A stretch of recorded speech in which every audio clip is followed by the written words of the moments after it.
என்னது இந்தியாவுக்கு லாக்டவுன் வரப்போதா? கிட்டத்தட்ட ஒரு மாத காலமா ஈரான்ல போர் நடந்துகிட்டு இருக்கு. இந்த போர் இந்தியாவுல கடுமையான தட்டுப்பாட்டை ஏற்படுத்தி இருக்கு. அமெரிக்காவும் இஸ்ரேலும் ஒரு பக்கம் ஈரானை தாக்கிட்டு இருக்காங்க. பதிலுக்கு ஈரானும் தாக்குதல் நடத்தி வராங்க. ஈரான் போர் அந்த நாட்டை பாதிக்கவில்லை, ஆனா சுற்றி இருக்க நாடுகளை ரொம்பவே பாதிக்குது. அதை தாண்டி ஆசிய நாடுகள்ல எல்பிஜி தட்டுப்பாடு மற்றும் பெட்ரோல் டீசல் தட்டுப்பாடை ஏற்படுத்தி இருக்கு. பிலிப்பைன்ஸ் போன்ற நாடுகள்ல லாக்டவுன் போன்ற ஒரு சூழல் அறிவிக்கப்பட்டிருக்கு. ஈரான் போர் நீடிக்கிற பட்சத்துல அடுத்ததா பல்வேறு பொருட்களோட விலையும் அதிகமாயிட்டு இருக்கு. குறிப்பா இந்தியாவில எனர்ஜி லாக்டவுன் போன்ற சூழ்நிலைகள் கூட வரலாம். அதனால கோடிக்கணக்கான இந்தியர்கள் கலக்கம் அடைஞ்சிருக்காங்க. ஒரு லாக்டவுன்ல இருந்து இன்னும் மீண்டு வராத நிலையில அடுத்த லாக்டவுனான மக்கள் புலம்ப தொடங்கி இருக்காங்க.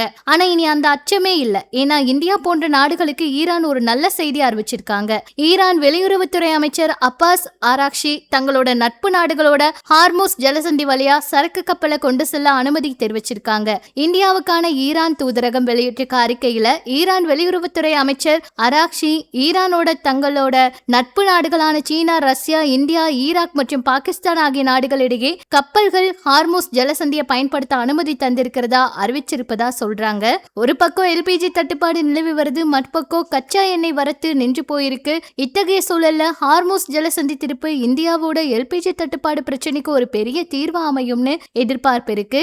என்ன நடக்க போகுது அப்படிங்கறத பொறுத்து இருந்ததா பார்க்கணும். சீக்கிரமா பேச்சுவார்த்தை நடத்த இருக்கிறதா சொல்றாங்க. நிறைய பேர் மறுபடியும் லாக்டவுன் வரப்போதா அப்படின்லாம் பேசிட்டு இருக்காங்க. ஆனா இது உண்மையா? பேச்சுவார்த்தை முடிவுல என்ன தெரியும் அப்படிங்கறத பொறுத்து இருந்ததா பார்க்கணும். இது பற்றி உங்களோட கருத்துக்களை சொல்லுங்க.